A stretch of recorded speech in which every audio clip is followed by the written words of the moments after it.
Hi, I'm Duane Wolfe for Police One.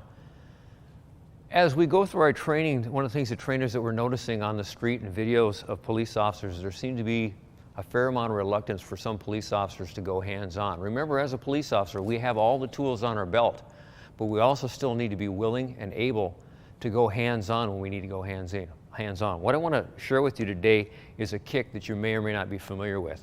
The reason I want to show you this kick is this reason. There's a couple of concerns that I have with some kicks that are taught to police officers.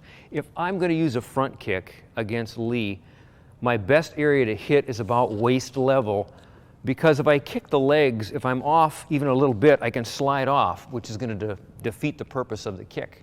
We want to keep our kicks low in order to make sure that they don't get grabbed, so we're able to maintain our balance quickly and easily. The problem with a roundhouse kick, as I see it, is it's a very highly complex motor skill. In order to really generate good power with this kick, I've got to get everything done in sequence. Now, my Ninja Turtles, you keep doing what you're doing, you're practicing every day. This is for the average officer out on the street who's not practicing every day with their martial arts. If I'm throwing that kick and I get it here, it'll work good, but I work in Minnesota. And 6 months out of the year, there may be a pretty good likelihood I'm going to end up on my butt, slipping on the ice. So that's always a concern. Think about the environment that you're in.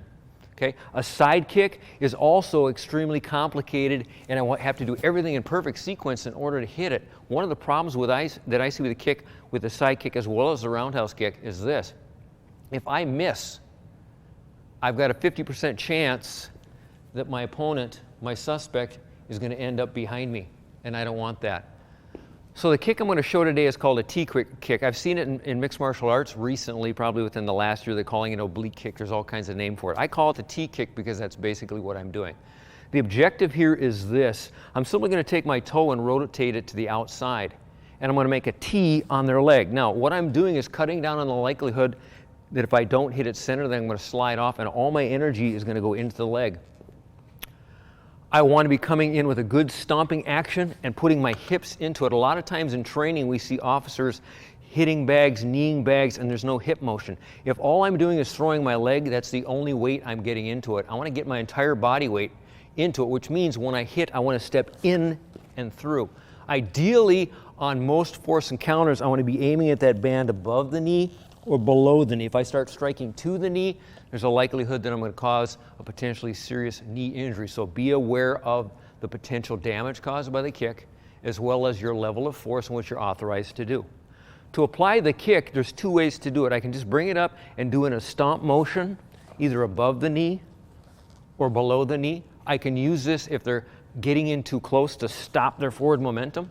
I can use it to knock them back. I can use it as an entry move as I hit here, boom, and sidestep as I'm moving behind my suspect to apply whatever other techniques I want to use. The other way to use the kick is in a scooping motion. If I want to just distract him, I can come in with the side of my shoe, crack him low in the shin.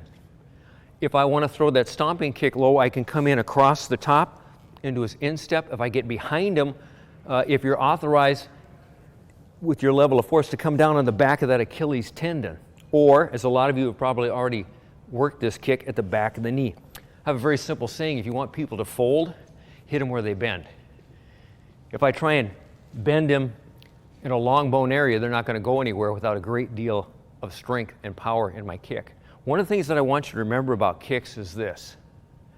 If I take out my baton, we like the baton because it gives us distance. Well, guess what? My leg's almost as long as my baton. The other thing I want you to think about is this.